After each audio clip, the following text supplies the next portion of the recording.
What's going on, Garage Gang? Matt from GarageMC here, guys. Been a few weeks since I posted a video. Got a bunch of customer stuff I'm trying to get done. I'm not trying to do customer stuff anymore, but we did a little trading yesterday and ended up with another 1985 Honda. Let's check it out. All right, fellas. So here we have a 1985 Honda Odyssey FL350. This is a single cylinder, 350cc two-stroke. Kind of like some of the world's first side-by-sides, even though it's a one-seater. Honda had the FL250, and then in 85 they came out with this, the FL350. 1 year only on these, 1985. They didn't make an 86 or an 84 FL350. Then in 1989 and 1990, 2 years, they made the Honda Pilot, which is very similar to this machine, although they don't really share many parts between the two.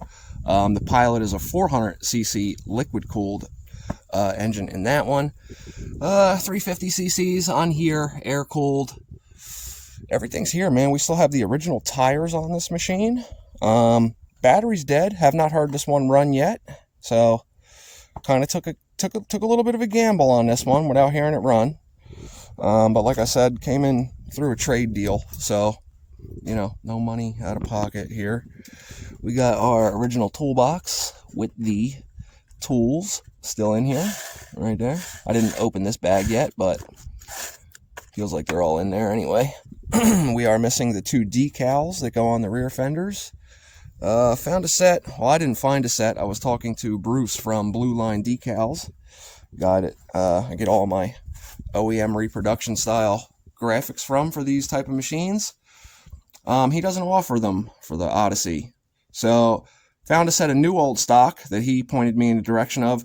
Just those two stickers that go on the rear fenders.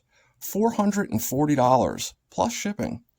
So we're going to go look for an aftermarket option on that. I'm not going to spend $500 on two stickers. I'm not that crazy.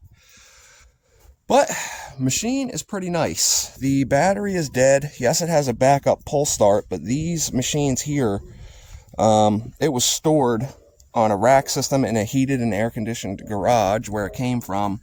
They have a fuel pump on them, so you'd be sitting here pulling that cord for quite a while to start drawing a vacuum and pulling fuel through on this thing.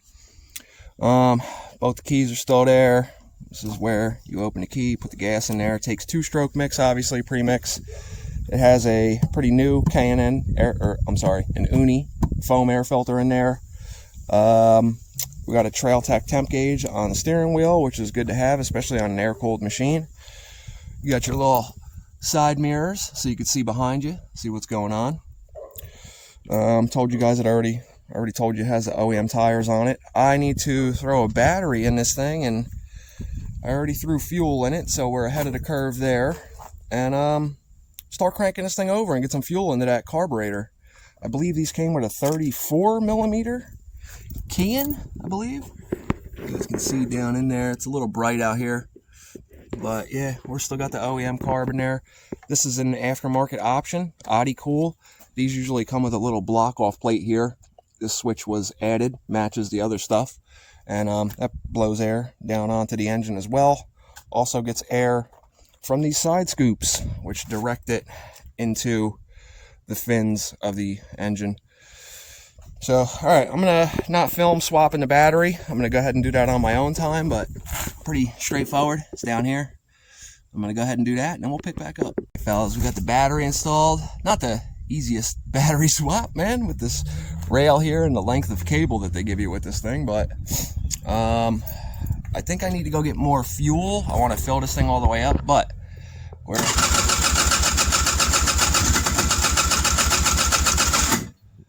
doing all right. So let me get the fuel going through those lines, and then we'll pick back up after I get this thing fired up. We'll let it warm up, and we'll go take this thing for a little rip and see what falls off of it, because I did not check every nut and bolt on this thing. There we go, fellas. She's holding it idle. She's holding it idle. Yeah, buddy. Woo! Dodged a bullet there. This thing could have been broken or something. Obviously didn't put it in gear yet, but I'm gonna let this thing get up to temperature, and then I'll have to go dig out my old helmet with my camera mount on it, and then I'll get you guys like a nice point of view video of driving this. I'll have you guys like on the chin part of my helmet, so you'll be able to see the controls and everything. And actually, let's see if the lights and stuff work. What we got here?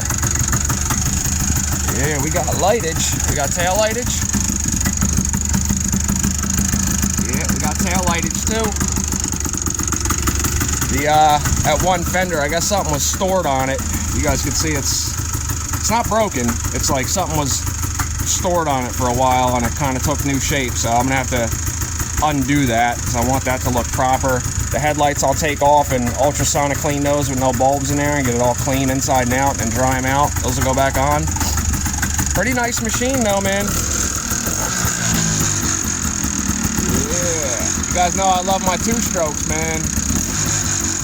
Love my two-strokes, bro. I'm excited for this one. This is not OEM, this fuel pump. Let's see that extra bolt hole not used. I think there's supposed to be like a round style on here. But, alright, let me get situated. Make sure I got enough gas to go for a little rip. And you guys will get to go with the very first ride of this thing.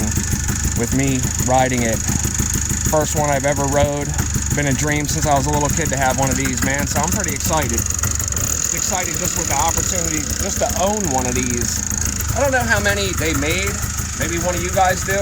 It's like an Odyssey commenting expert.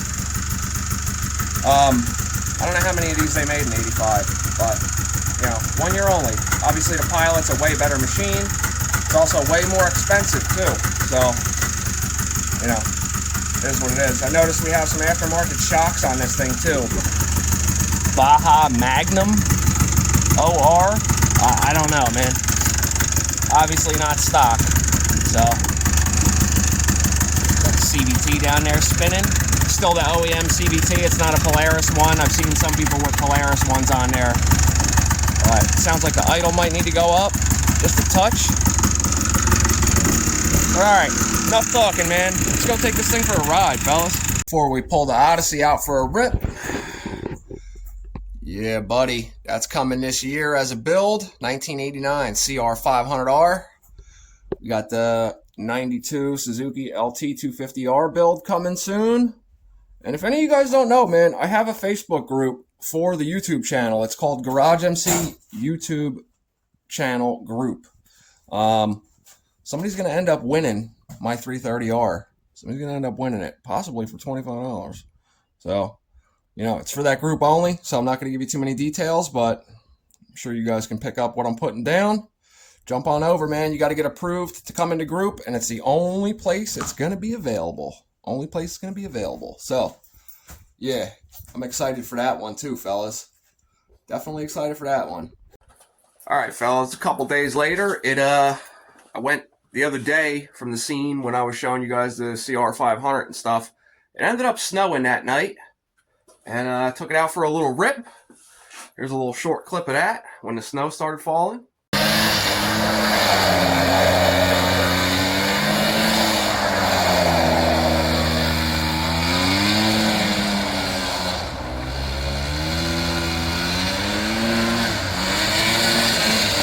And then the next day, I was all excited. I'm like, yo, let's go rip this thing through the streets with the fresh snow on the ground and the daylight, so the videos, you can see what's going on. I get up real early. It's like 5 o'clock in the morning. I'm out here, I open the garage up. I'm getting everything ready. And here comes the plow truck down the street at like 5:30 in the morning. Not a big deal, but I live in the Northeast, man, New Jersey. So when it snows around here, they don't just plow the roads. They plow them and salt them, which is part of the reason why cars from up here are rusted the hell out and falling apart, held together by hopes and dreams.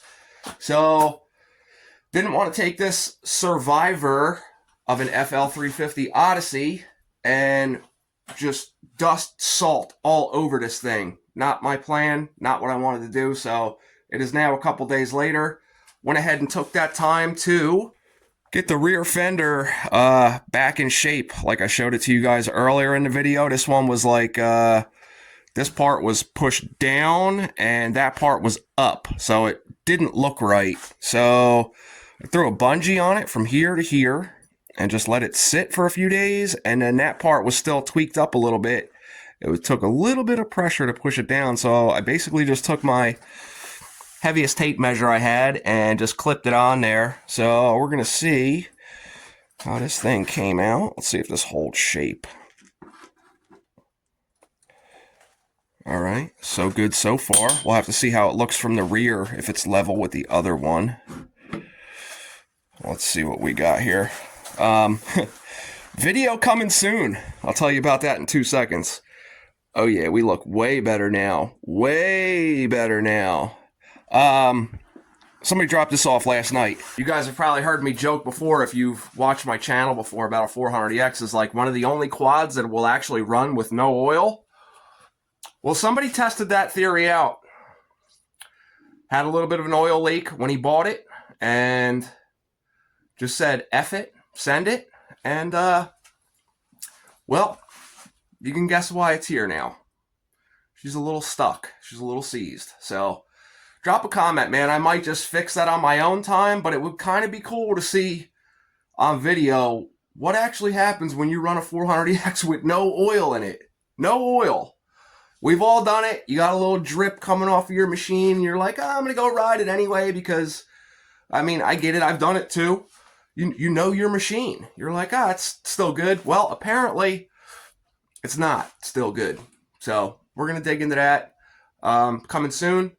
Drop a comment if you want to see that. If not, I'll just do it on my own time because it'll be way quicker if I just do it without filming, obviously. All right, let me get geared up. Let's go take this thing for a rip and get this video done. All right, fellas, we got getting this thing warmed up. I'm gonna put the camera on the chin part of my helmet. I'll show you where you guys will be riding on my little ghetto fab rigged up camera mount, and that'll be your point of view. We're out here in the woods. I'll tell you right now, just from first opinion of driving this thing over some whoops, whatever the hell you want to call them. I don't know how the hell anybody rode the FL350 that had no suspension. I'll tell you that right now. Granted, this thing has been sitting in somebody's collection for quite a while, quite a few years. I got an answer of 6. I think it was sitting longer than that, and apparently whoever had it before him probably didn't use it much. I already ordered a new old stock owner's manual. Well, not new old stock. Like the owner's manual you would have got with this machine buying it back in 1985. I think that might be here today. So, you know, I like to put things with the machines that helps them sell, which is going to be my goal with this. I'm going to clean it up, go over all the bushings and everything, make sure everything's good to go for the next owner. I bought it, well, not bought it, but for what I traded for, I got this for less than market value, and they're pretty strong right now, although nobody's buying shit this time of year for some reason. But all right, let's ungracefully get into this machine. Oh shit, 40 years old now, fellas. This thing would have been way cooler when I was 15. All right, I got that. If I turn the key on, that might help. Is it on? Yeah, it is. Alright. This is a new camera I'm filming with, so it should be a little bit better with the stabilization for you guys. Alright, so we're going to pull up on the shifter while holding the front brake. The front's on the left, the rear is on the right. Hold the front brake, and you can't, like, just baby it into gear. You gotta just send it. This CVT life, I guess. Alright.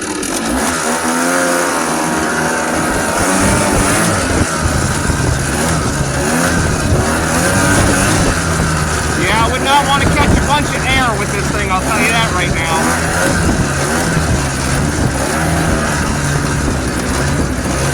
Me and Tim were looking at this thing the other day. It's missing two of the 4 bolts that hold the rear brake rotor on, so you guys hear a loud bang, and then all of a sudden this thing's on its side and I'm yelling and screaming. That's probably what happened. These whoops here are a little bit more spread out, so it's not as violent as some of the other ones.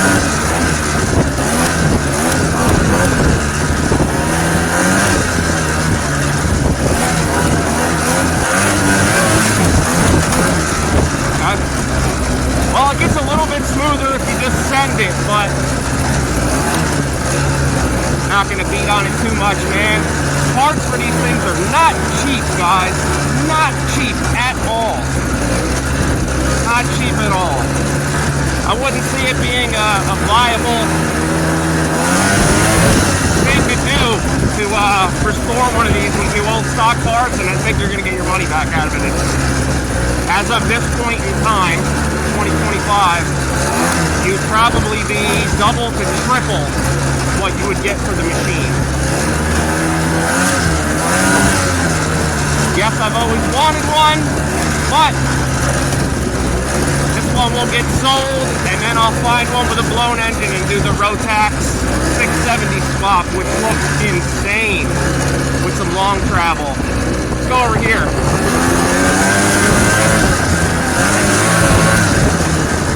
It is cool though, it is fun. Would have been way more fun when I was 15 to have one of these. Thanks, Mom and Dad. It does crank it loose in the rear. You can drift this thing, as you guys seen on the street with the snow, obviously. You could damn near drift a bicycle, but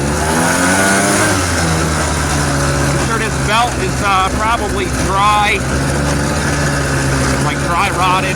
Probably benefit a whole hell of a lot from cleaning the CVT and putting a new belt on it, but I'll shut up. Let's just drive this thing for a little bit. Oh!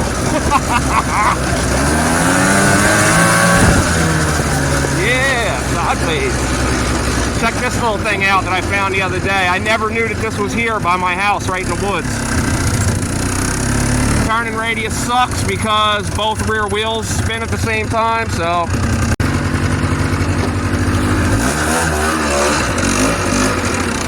definitely do not want to hit a tree with these OEM fenders.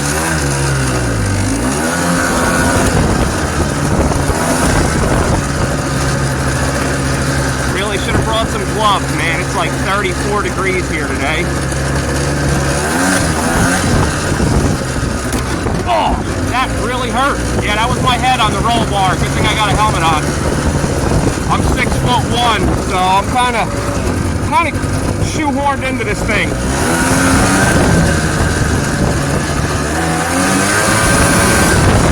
Yeah. Oh, this thing would be so sick with like 100 horsepower and long travel suspension, man. This thing would be insane.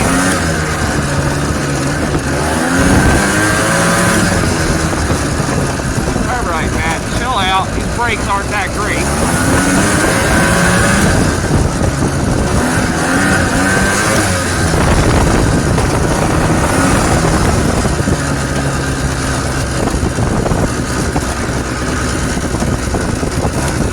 Actually, you know what? I think I did bring gloves. Hold on, fellas. Let me get some damn gloves on. I leave a pair of gloves in every jacket I own. Turned out to work out finally.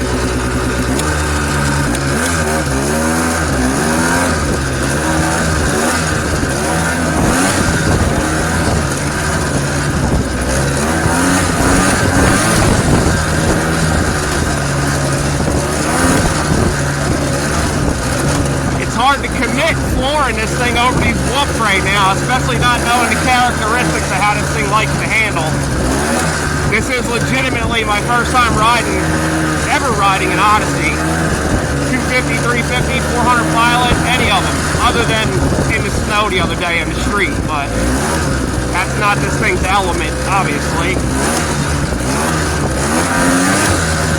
I can see this thing being awesome for somebody that owns a lot of property or a farm.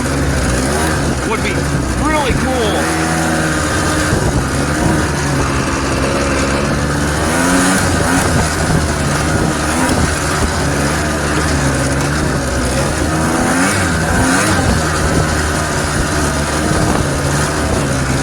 I have to adjust the idle on this thing, obviously.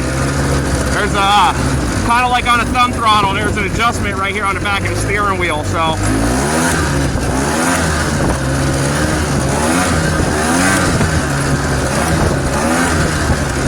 how far did I go?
feels like you're doing 3 times the speed this high off the ground, I'll tell you that. Alright guys, let's pick back up in the garage.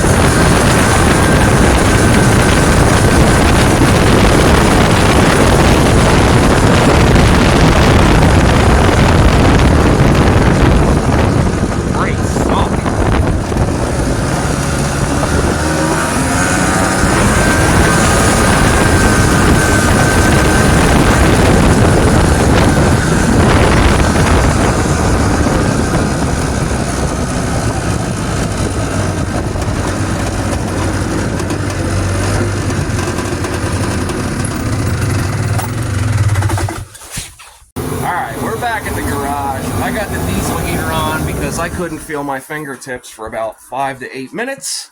So, yes, the 1985 Honda Odyssey FL350 rips. I mean, it runs pretty good. I wouldn't really say it rips.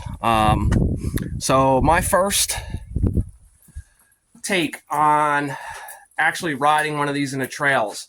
First thing I think of is you definitely ain't going out with your buddies when they're on their 450Rs and stuff like that, or 250Rs. At least not trail riding. Not trail riding. Any information I found so far on this thing is they do 55 to 60 miles an hour. I don't think we even touched 45, even on the street. Yeah, it's probably not running at its 100% right now, being it's sat for a while. So you need to go through the carburetor, lubricate all the joints and the J-arms in the front and all the bushings. There's grease zerks all over this bike. So, you know, going to go ahead and do all that. I'm going to, like I said, I'm going to steam clean, detail, get the graphics for the rear fenders, probably throw a new belt on it. And the brakes suck. The brakes suck. They're drum in the front, one disc in the rear. You better plan your stops. You better plan your stops. Is it fun? 100% it's fun. Very cool. Like I said, if you guys heard me over the machine in the other portion of this video, they make a Rotax 670 twin two-stroke conversion for these things. It's like 105 horsepower or something. Would be sick. I wouldn't buy one that's a Survivor. I'm calling it a Survivor because there it is, and it's 99% original.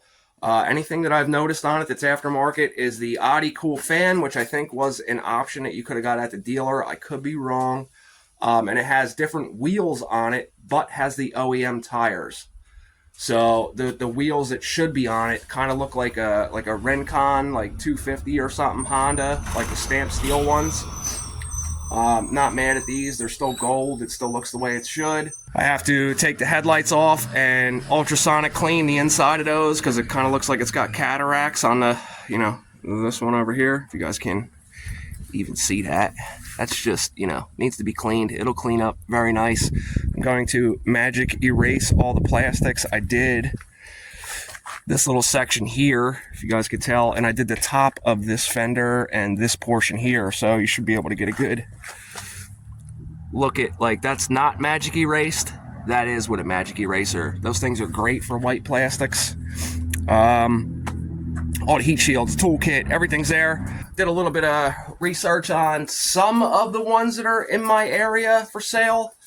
None of them had stock tires. Some of them were missing fenders. Some of them have been rolled really bad. Seen them up to $6,800 was the best one I seen. And yeah, I own this one, so my opinion is going to be a little biased, but this one's a hell of a lot cleaner than the one I seen for $6,800. So I'm probably going to list this for about $7,800 or best offer. Running, ready to ride condition. So it'll be even better than it is now because I will clean it up and go through everything and make sure it's all good to go for the next owner. If you're interested, drop a comment. Thank you guys for checking out this video. Don't forget to drop a comment if you want to see the damage of running a 400EX with no oil in it. And I'll see you guys in the garage next time. CR500 video coming up soon. Peace. Don't forget to like and subscribe, please.